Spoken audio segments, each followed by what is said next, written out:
bukan menjadi rahasia lagi kalau CIA, lembaga intelijen Amerika, sering menggulingkan sebuah pemerintahan yang sah. Ada 5 hal yang mereka lakukan dan sampai sekarang mereka masih tetap melakukannya. Yang pertama yang dilakukan adalah, dan yang ini adalah paling sering, yaitu membiayai oposisi. Cara ini adalah cara yang paling aman dan metode paling murah dari CIA. Bisa hanya memodali memberi uang kelompok oposisi atau memodali mereka yang akan melakukan kudeta. Iran di tahun 53, Vietnam di tahun 63, Brazil, Guatemala, salah satu operasi intelijen dengan model ini yang dilakukan oleh Amerika. Cara nomor 2 yang paling sering dilakukan adalah dengan assassination atau pembunuhan. Membunuh pemimpin lalu menggantikan dengan pemimpin yang pro-Amerika. Misalnya Patrice Lumumba di Kongo, dan banyak lagi pemimpin-pemimpin berbagai negara yang tidak jelas kematiannya tapi didesain oleh Amerika agar digantikan dengan pemimpin yang pro-Amerika. Lalu, cara ketiga yang paling sering dilakukan oleh CIA adalah melumpuhkan ekonomi, atau dalam bahasa akademinya adalah economic assassination. Perang tarif dengan Cina, embargo perdagangan, dengan cepat akan merubuhkan sebuah negara seperti Kuba sampai sekarang di embargo. Kemudian Chile di tahun 70-an ketika Allende yang melakukan nasionalisasi atas aset-aset Amerika membuat Presiden Nixon memerintahkan CIA dengan kalimat "Make Chileans Scream" atau membuat bangsa Chile menjerit. Yang terakhir, Pinochet mengkudeta Allende. 2 hal itu dilakukan di sana. Tekanan secara ekonomi lalu mendukung kudeta oposisi. Lalu saat ini misalnya serangan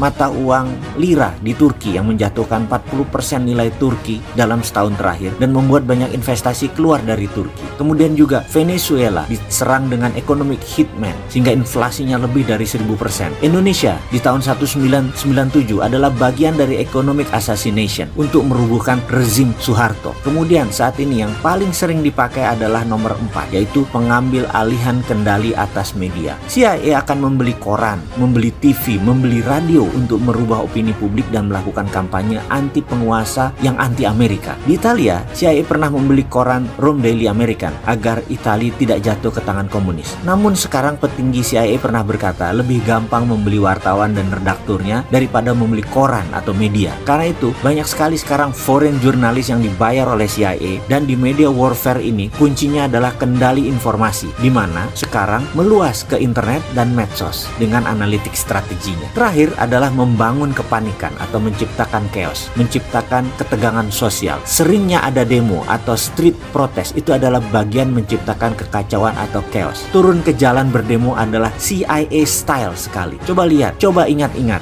di Indonesia yang sedikit-sedikit turun ke jalan, belakangnya pasti siapa? Kita bahas detailnya di chapter yang lain. Dan pastikan mereka yang turun ke jalan itu tidak tahu apa motif asli demo tadi. Itu adalah kunci sukses demo. Misalnya tokoh Iran Muhammad Mossadegh yang menasionalisasi aset minyak Inggris di tahun 53, digalanglah demo besar-besaran sampai terguling, dan kemudian boneka Amerika Syah Iran dijadikan monarki lagi. Juga demo panjang Hong Kong saat ini, demo besar misalnya kemarin di Malaysia untuk menggulingkan Najib yang pro Cina beberapa tahun yang lalu. Ini semua adalah sedikit informasi tentang organisasi rahasia dan bagaimana operasinya, dan masih banyak lagi yang sebenarnya kita tidak tahu. Jadi ke depan ada baiknya Indonesia hati-hati. Kita harus punya strategi berlapis dan bermain cantik. Baru nanti kita salib mereka semua di tikungan. Barulah Indonesia bisa jadi negara besar.